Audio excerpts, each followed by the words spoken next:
UAS sebenarnya sudah saya bikin, tugasnya hampir sama. Kalau yang lalu kan ini ya, UTS itu sampai ke bab 2 kalau nggak salah ya.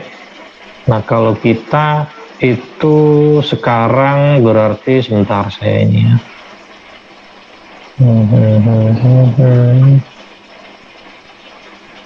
UTS mana UASnya?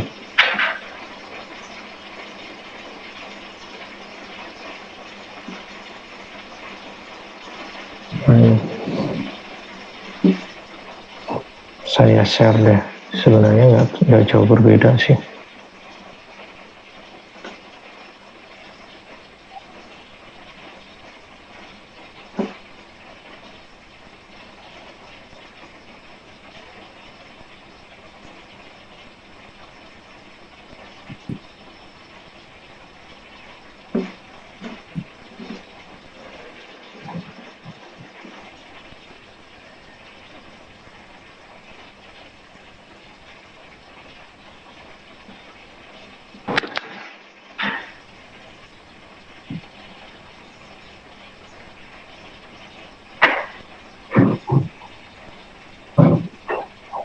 Nah, berarti kalau sekarang teman-teman sudah untuk UASnya ya, bentuknya berupa proposal teman-teman, proposal tugas akhir. Nanti ada dalam judul, tadi si abstrak, bab 1, bab 2, bab 3, sampai ke daftar pustaka.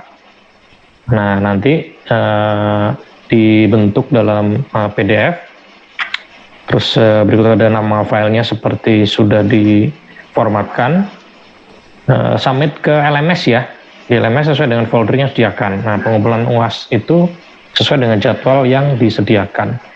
Ini kemarin saya lupa belum bikin itunya ya, berpingatan sekarang. Folder masternya ada di mana kemarin tuh? Saya harus nanya ke Bu Reni.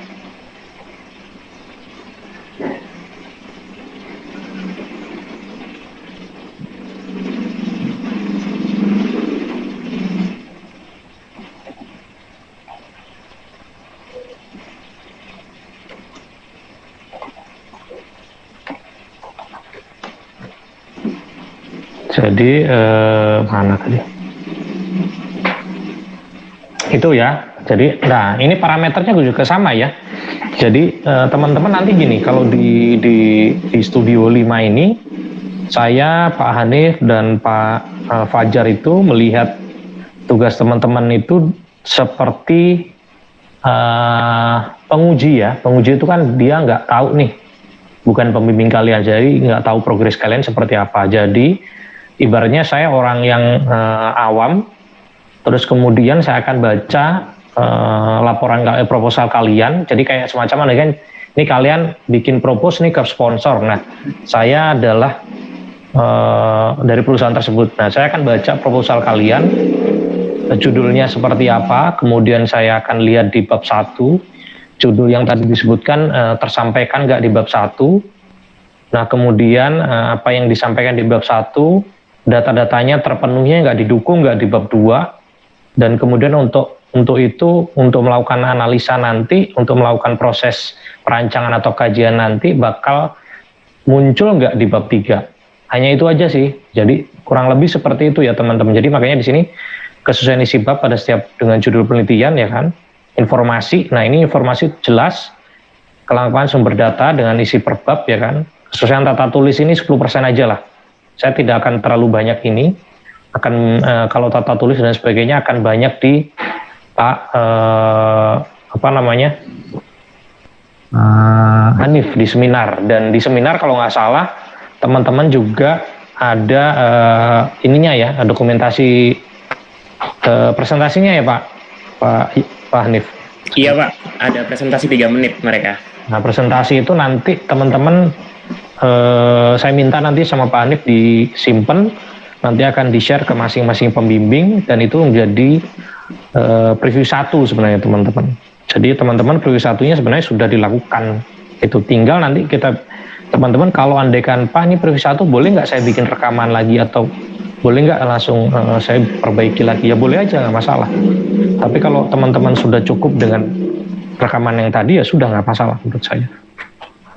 gitu. Nah, itu ya. Jadi kalau teman-teman nanti nanya, Pak ini nilainya seperti apa gini-gini, ya seperti tadi gitu. Saya sebagai seorang penguji di situ. Jadi saya nggak tahu apa-apa tentang apa yang dikerjakan istilahnya gitu. Ya. Nah, apa yang kalian kerjakan di sini nantinya akan kita bawa sebagai proposal tugas akhirnya gitu. Ini siapa yang tadi barusan masuknya?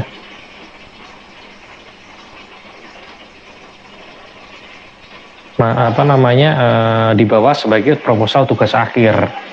Nah, kenapa kemudian di semester ini kan kalian lumayan tuh pontang-panting cari data dan sebagainya dengan segala kondisi ini, karena nanti di tugas akhir kalian teman-teman sebenarnya tinggal concern ke proses perancangan atau mengkaji gitu, hingga pada hasil yang ditemukan atau kemudian pada produk yang akan dibuat gitu. Jadi gitu teman-teman gitu. Jadi harapan saya sebenarnya proposal ini membantu teman-teman untuk memudahkan atau mempersingkat waktu proses tugas akhir kalian di semester 8 nanti, di semester genap nanti. Jadi tinggal di proses perancangan aja gitu, tidak lagi kemudian mencari-cari data lagi gitu.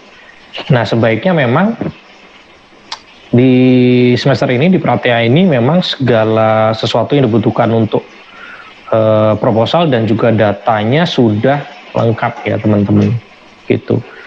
Tapi kemudian kalau dengan Pak Mas ternyata ketika proses masih ada data lagi, ya boleh aja kalian bisa mencari data sambil berproses, tapi sebaiknya memang sebagian besar data yang dibutuhkan itu udah selesai di Pratea ini gitu teman-teman. Ya, jadi tugasnya itu aja cukup gampang ya di Studio 5 ini. Jadi kalian cukup mengumpulkan tugas akhir dan formatnya juga digital, tidak lagi dicetak-cetak ya. Yang lain-lain tidak ada. Jadi kalian copy paste saja dari apa yang kalian buat di Pak Hanif di seminar, karena kan di seminar sudah ada laporan dan juga presentasinya ya. Jadi saya nggak minta presentasi di sini. Saya minta cukup laporan saja. Nanti presentasi saya minta dari Pak Hanif untuk bisa disebarkan ke dosen pembimbing masing-masing gitu. Nah, sebagai bahan untuk preview 1 teman-teman. Itu, nah jangan lupa nanti ketika semester genap, teman-teman segera kalau sudah ada pembukaan tugas akhir, segera melengkapi data-data yang dibutuhkan ya gitu. Nah biasanya teman-teman itu yang agak repot itu masalah TAK, ya kan? Kemudian masalah bahasa Inggris, nah tes TOEFL. Nah sebaiknya kalau kemarin ada kesempatan MBKM yang sertifikat bahasa Inggris, mending diikutin karena ada bisa 2 nanti. Maksudnya si sertifikat itu bisa menggantikan kelas bahasa Inggris kalian yang kalian ambil. Kedua, itu nanti bisa jadi prasyarat sebagai pendaftaran tugas akhir dan sidang. Jadi kalian nggak usah ini lagi, nggak usah tes lagi, nggak usah antri-antri lagi. Makanya saran saya adalah dari sekarang teman-teman yang akan melakukan tugas akhir segera coba dilengkapi persyaratannya, terutama persyaratan untuk sidang ya. Jadi jangan pepet-pepet sampai sidang, karena ada beberapa kasus ya teman-teman, sidangnya udah selesai, kemudian pas mau wisuda tidak tercukupi persyaratannya. Sampai sekarang ada loh, ada kelas kalian yang belum wisuda karena belum selesai persyaratannya, apakah itu PRT, apakah TAK dan sebagainya. Nah teman-teman coba cek kembali ke masing-masing ijazah kalian, TAK-nya sudah cukup apa enggak, ya kan? Terus kemudian kalau belum tes bahasa Inggris kalau teman-teman punya TOEFL yang masa berlakunya selama 2 tahun itu masih bisa dipakai.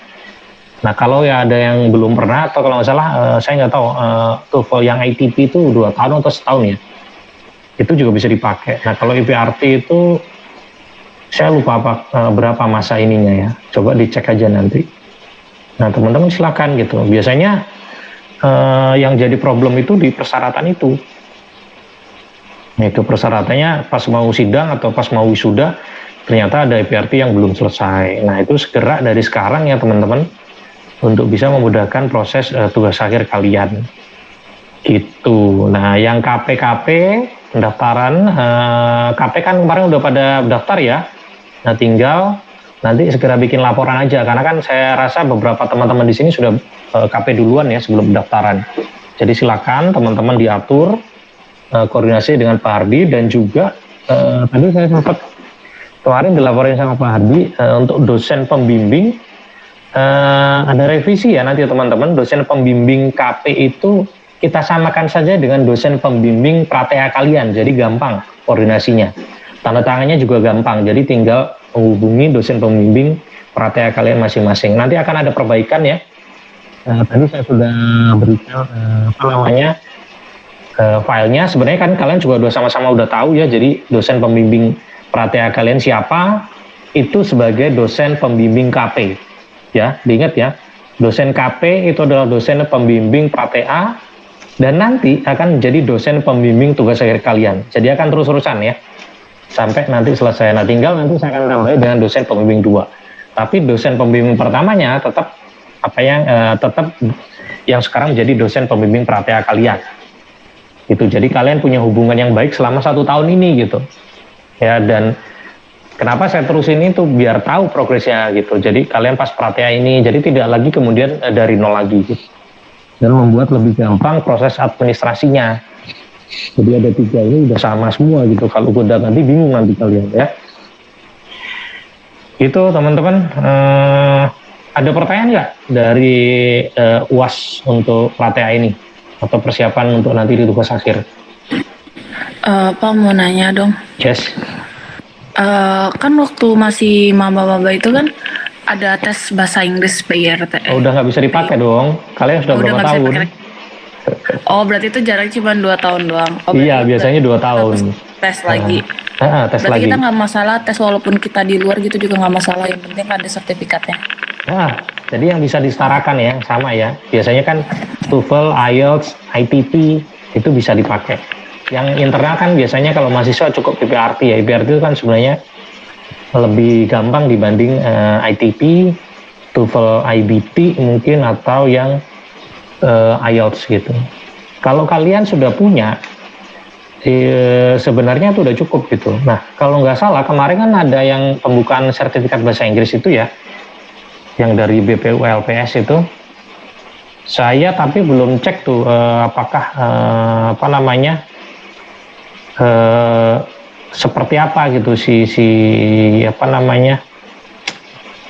kalau bahasa Inggris itu disetarakannya bagaimana cara menyetarakannya gitu. Kemarin kan sempat ada tuh ya, mana ya kemarin ya, sudah menghilang ya, sertifikat bahasa Inggris itu loh. Coba nanti saya tanyakan ya ke BPU LPS gitu. Kemarin ada di Instagramnya kalau nggak salah. Instagram BPU LPS.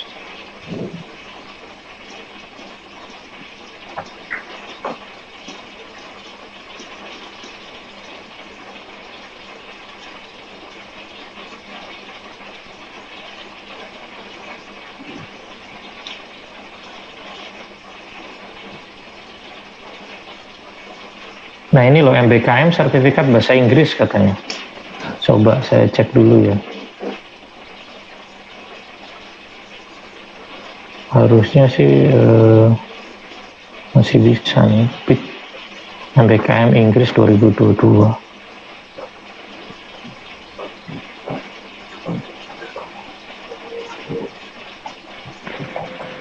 Pak, maaf, aku mau nanya yang KMB itu boleh dari luar ini nggak? Boleh dari luar kampus nggak, Pak? Apanya? Yang apa sertifikatnya? Bisa, boleh. Kan bisa disetarakan nanti. Ini teman-teman, sebentar. Ini saya share ya. Ini pengumumannya ada nih. Tapi saya nggak tahu masih bisa daftar nggak itu ya. Kemarin saya ingin ke window. Ntar screen aja deh.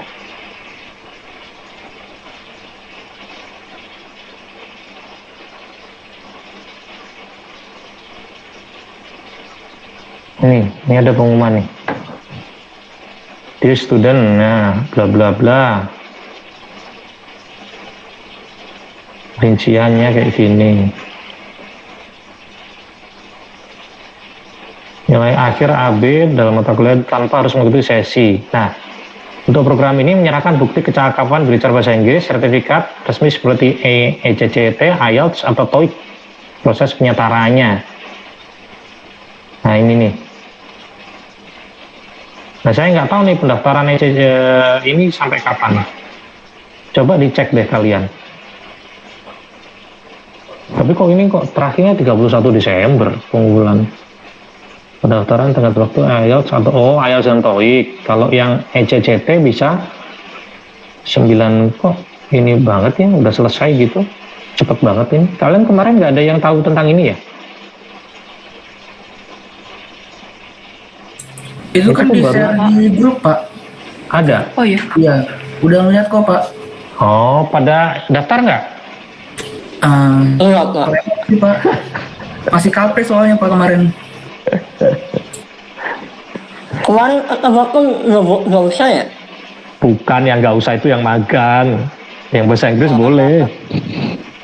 Kalau bahasa Inggris oke, tapi jangan yang magang kan. Yang magang kalian tugas akhir gimana magangnya.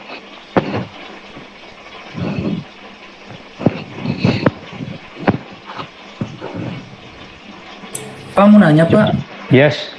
kalau untuk persiapan apa tuh sidang TA nanti apa aja sih Pak persiapannya? Sidang TA mah masih lama, proses TA dulu. Ah iya itu maksudnya kayak misalkan TOEFL terus TAK apa aja sih? Ngeliatnya di mana ya Pak? Ada di LAK, nanti ada pengumumannya ya. Biasanya ada pengumuman di persyaratan sidang tugas akhir itu di LAK.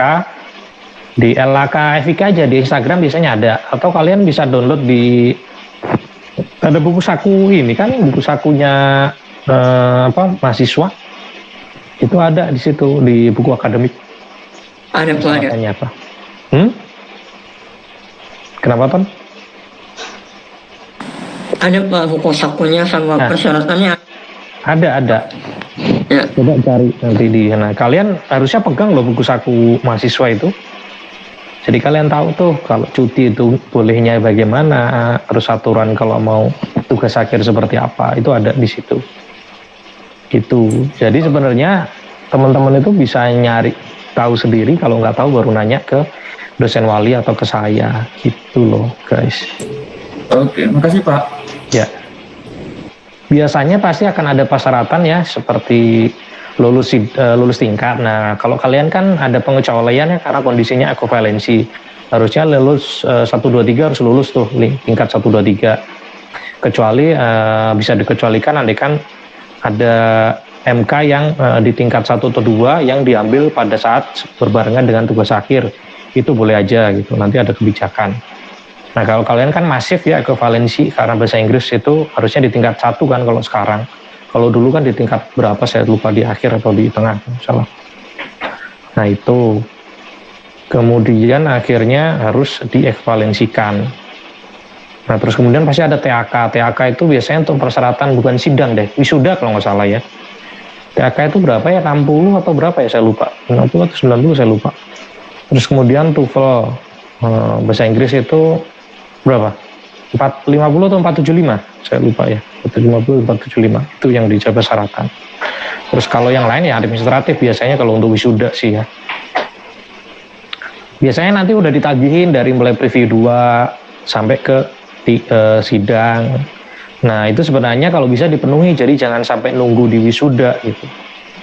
Sebisa mungkin pas preview 2 kalau bisa udah selesai ya selesai, enak tuh, lebih tenang. Jadi kalian tinggal menyelesaikan kayak administratif pembayaran wisuda, terus surat apa itu namanya yang open lip itu dan sebagainya. Nah kalau di apa namanya diundur-undur biasanya nanti tiba-tiba udah mau wisuda gitu, terus ternyata belum selesai ini persyaratannya. Itu yang harus dipertimbangkan ya teman-teman. Nah teman-teman yang KP apa namanya KP yang reguler itu sudah banyak udah selesai ya?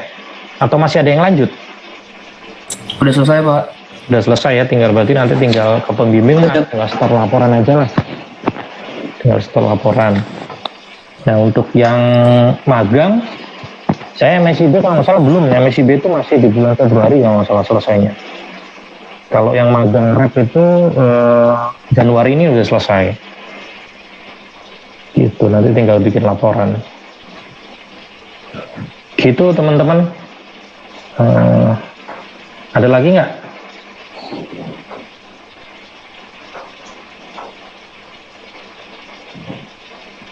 Sama ini ya, nanti tugas akhir dipastikan teman-teman bimbingan offline ya, jadi bimbingan bisa ke kampus, ketemu dengan dosen kayak gitu, karena nanti pun sidangnya ya mulai dari sidang pasti akan onsite. Preview itu yang nanti ada panelisnya akan di onsite kan ya teman-teman. Jadi kalau preview 2 itu kan ada panelisnya ya, ada pembimbing dan penguji. Itu akan onsite. Kemudian di preview 3 sama juga onsite ya, karena kan teman-teman preview 3 itu untuk cek kelengkapan untuk sidang. Nah, itu berarti ada produknya, ada laporannya. Kemudian biasanya nanti ada poster atau portofolionya. Nah, itu sudah ada sehingga teman-teman akan dimintakan untuk onsite gitu. Nah, yang memang harus agak lama di ini ya, kalau ada perancangan berarti kan bikin prototype. Nah, teman-teman harapan saya sih di tugas akhir yang nanti di semester genap nanti teman-teman bisa bikin prototype ya untuk produknya ya, kalau memang itu memungkinkan dan ukurannya tidak terlalu besar gitu. Kalaupun tidak besar, kalaupun itu yang besar bisa pakai model skala gitu. Jadi harapannya seperti itu sehingga kita punya produk yang bisa kita pamerkan teman-teman. Karena saya sih pengennya di tahun ini kita ada pameran ya. Itu kan udah lama ya, udah 2 tahun itu tidak ada pameran sama sekali. Secara fisik nggak ada, secara virtual aja, dan virtual itu memang tidak kurang rasanya, kurang bagus aja gitu. Nah, harapan saya nanti bisa kita pameran secara onsite gitu teman-teman. Nah, nanti makanya harapan saya adalah produk-produknya bisa bikin prototipenya atau model skalanya gitu. Itu terus kemudian apa lagi ya? Jangan lupa nanti sebelum UAS harus isi sebelum UAS atau setelah UAS yang Edom kalian isinya apa sebelum UAS ya? Sebelum. Nah, sebelum UAS jangan lupa ngisi Edom, isinya yang bener ya. Jangan culung gitu. Ya. Jadi jangan yes terus habis itu ada yang kapan hari itu yang mohon maaf pas tugas akhir atau apa gitu. Saya salah nilainya ini gitu. Nah, teman-teman bacalah. Ya memang lumayan banyak saya cek banyak sih ininya ya pertanyaannya, tapi minimal dibaca, diberikan nilai yang fair gitu ya, sesuai dengan apa yang sudah kita lakukan bersama gitu. Nah, memang kondisinya ya kayak gini teman-teman gitu. Kalau kalian bilang wah bosen nih kuliah modelnya online terus gitu, iya karena kondisinya seperti itu, belum bisa jadi onsite kan. Nah, harapannya di semester depan kan kita ada yang bisa onsite kan, makanya kemarin saya udah bikin kuesioner kan gitu untuk saya bagikan ke teman-teman diisi. Nah, itu yang rencananya akan kita onsite-kan di semester depan gitu. Nanti tolong diisi Edomnya dengan fair aja lah. Saya nggak minta harus semuanya bagus enggak lah. Pastilah saya, Pak Hanif, Pak JJ pasti punya kesalahan juga ke teman-teman gitu. Tapi yang pasti kita bertiga sudah berusaha semaksimal mungkin dengan kondisi seperti ini. Kita berikan yang terbaik lah ya dengan segala keterbatasan ini gitu. Harapan saya sih sebenarnya teman-teman ya nanti tugas akhir bisa berjalan lancar dengan tadi gitu, bentuk perkuliahannya onsite. Jadi ngobrolnya lebih enak lah gitu. Kalau yang pra-TA sebagian sudah onsite sih, saya kemarin kalau bimbingan sudah datang ke sini teman-teman bimbingan yang dibimbingan oleh saya. Jadi kalau teman-teman yang lain mau bimbingan secara onsite boleh-boleh aja, nggak masalah, janjian-janjian aja, nggak harus di kampus ya, boleh di luar juga nggak masalah gitu. Gitu guys, untuk hari ini ya, mungkin nanti kita ketemu lagi di tugas akhir di semester genap. Apakah saya sebagai pembimbing ya, sebagai penguji bisa jadi gitu nantinya ya. Tapi sebelumnya saya mewakili Pak Hanif, Pak JJ, mohon maaf kalau ada kata-kata yang kurang berkenan dari saya, terutama kalau saya kan memang orangnya kayak gini ya. Kalau saya bilang jelek, saya akan bilang jelek. Kalau bagus, akan saya bilang bagus. Dan apa namanya, segala yang apa saya yang katakan, kemudian apa namanya, tujuannya adalah untuk kemajuan kita bersama sebenarnya. Jadi mungkin ada saatnya saya keras gitu, tapi ada saatnya saya ya santai-santai gitu, terutama terkait dengan tugas-tugas. Kenapa saya minta teman-teman wajib harus ada, karena itu akan jadi bahan penilaian saya gitu. Kenapa? Karena itu nanti biar teman-teman bisa dapat nilai bagus, bisa terus ke tugas akhir. Karena saya nggak ngitung, saya sudah ngelosin masalah presensi ya teman-teman. Saya ngelosin masalah presensi, tapi saya minta tugasnya di progres yang di LMS itu tetap di submitnya. Walaupun saya juga kadang-kadang lupa nggak ngepost tugasnya ya. Nah itu saya juga minta maaf, tapi tadi saya akan memberikan kesempatan sampai nanti di sebelum penilaian, sebelum UAS berakhir itu akan saya tetap buka, sehingga teman-teman yang sampai saat ini belum melengkapi tugas-tugas di LMS, terutama di kelas saya, silahkan. Saya nggak masalah, terlambat nggak masalah, yang penting tetap dimasukkan kan, sehingga saya bisa lihat progresnya, sehingga saya bisa ngasih nilai ke teman-teman di tugas. Karena di studio ini yang bobot tertingginya ada di tugas teman-teman, karena saya akan lihat progresnya teman-teman seperti apa gitu ya. Jadi sekali lagi saya mewakili Pak JJ, Pak Hanif, saya mohon maaf jika ada kesalahan-kesalahan. Sampai jumpa di tugas akhir nanti. Kurang lebih seperti itu teman-teman. Jika tidak ada pertanyaan, bisa saya akhiri? Gimana? Bisa Pak. Aman ya?